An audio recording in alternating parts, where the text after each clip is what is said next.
Hi, my name's Sean, and if you have a 2.0 VW or Audi engine and you have issues with underheating, this video may be helpful to you. I'm making this video not because I'm a regular YouTuber, but because I have my own garage, my own shop, and this is my personal 2011 Audi TT TFSI 2.0T engine, and I did a complete rebuild on it. After my rebuild was finished, I had an issue with the car underheating. It would not get up to temperature.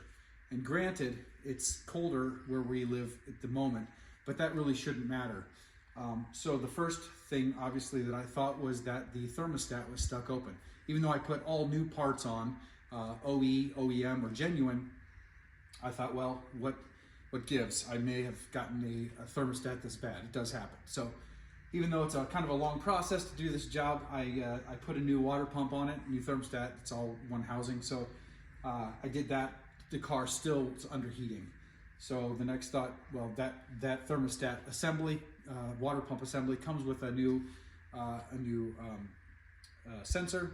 And so, well, that wasn't it. So I decided to replace the other sensor, which I had tested it and it was good, but I thought, well, I have an issue. So I replaced the sensor, still nothing.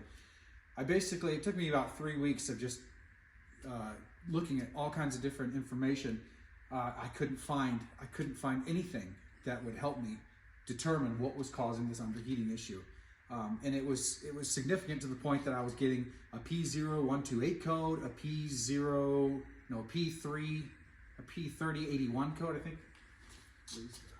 Yeah, a P3081 code, both of which are basically the car not getting up to temperature. There were other things that were happening too that were causing it to just, some electronics were messing up due to those issues. So anyways, long story short, I was just reading as many forums as I could. I'm subscribing to All Data. All Data said nothing about it. I looked at coolant, circuitry, anything I could think of. I could not figure out this issue. So I put it on All Data. There was nobody that had an idea. So everybody said the same thing, thermostat. And I said, yeah, it acts like a thermostat. It's not getting, it seems like the thermostat's stuck open, but I fail to believe that I had two thermostats, back-to-back brand new thermostats that are bad. So looking at other alternative things, I found in one forum, just tucked away in the corner of the internet, there was a guy who said, if you have a car with a DSG engine, there's a secondary inline thermostat. I had never heard of such a thing, didn't even know it existed, so I started digging into that a little more. And sure enough, on the cars with DSG transmissions, there is a cooling system, and inside that coolant hose, this is the hose right here, I have to show, this is the upper thermostat, the upper coolant hose, and off of that, there is this little tiny little thermostat that's inside the hose. I didn't even know it existed. But that thing gets stuck open, and the oil cooler for the transmission will suck the life out of your coolant, and your car will not get up to temperature. I replaced this piece just to test it out, and within 2 miles, my car is up to temperature. So I'm making this video not because I'm a regular YouTuber, but because I want to put this information out there, as I had a terrible time. This has been one of the hardest diagnostic things I've ever done, just because I couldn't find information about it. So anyways, I was going to do this job for if anybody's having the same issue.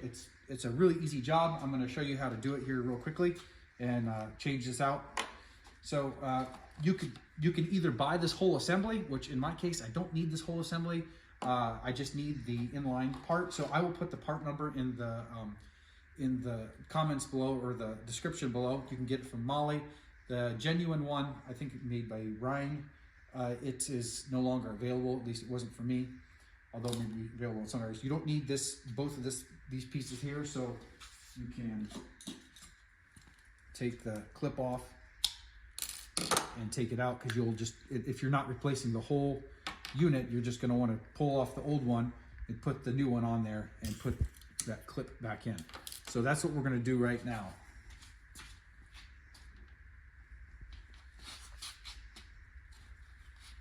So if, depending on the situation, if you don't have a TT, they're similar, but not everyone's going to be the exact same. On this one, you need a T25 to start off with. take the air box apart.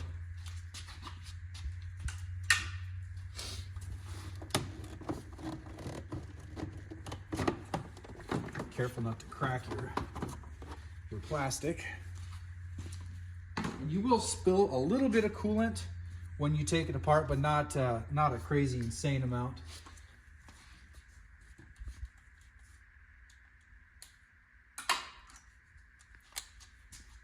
There is a hex on the back side. It's a 5.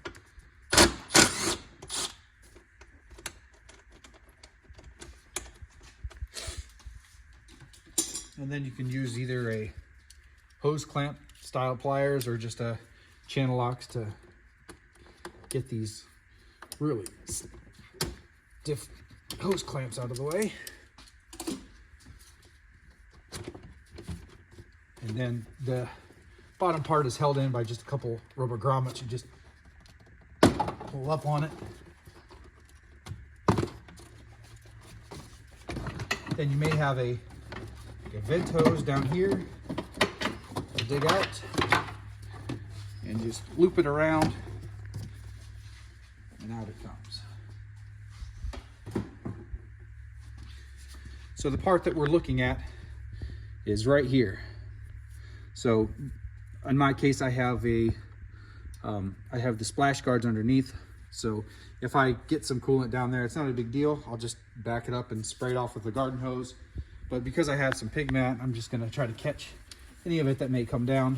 So you could even take a little small plastic container or a lid or something like that and maybe catch the majority of it. But it's just coolant, so.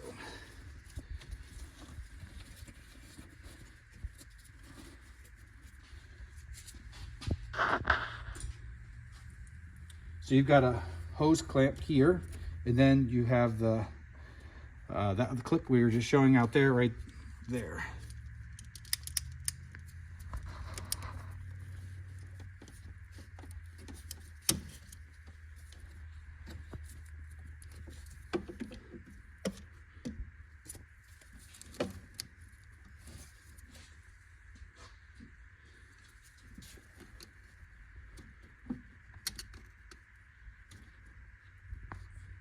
Get that partially out. I'm going to get my other one to be able to pop in there so I can do it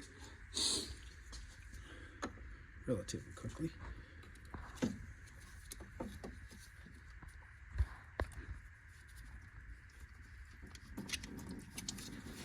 No, my pig mat's not catching much of it.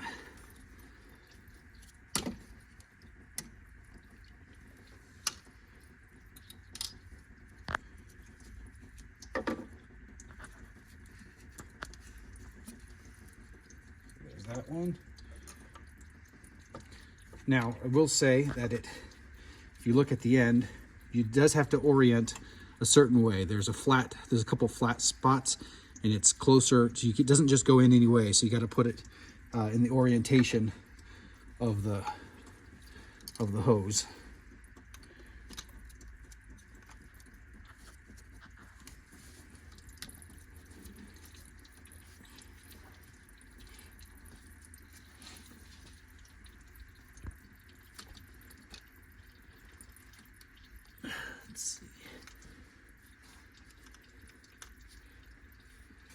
Had the O-ring still on there, so it doesn't want to seat down if you have two O-rings on there.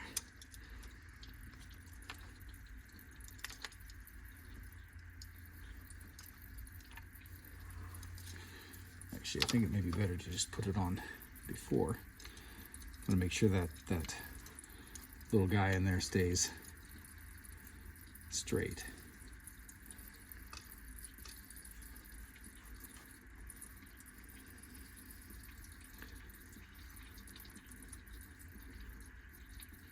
Which way are we going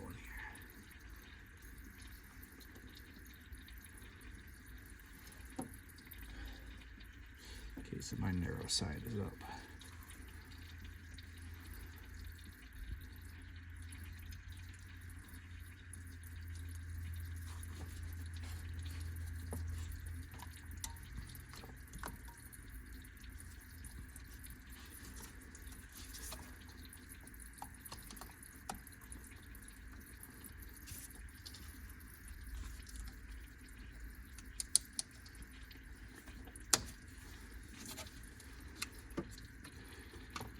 It's not really leaking that much coolant. It's just all running off the pig mat.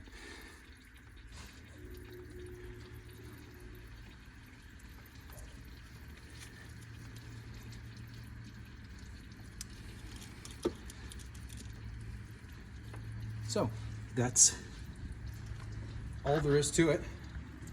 And once you get that done, then you just do the reverse process of putting your air box and everything back in, and you should be good to go.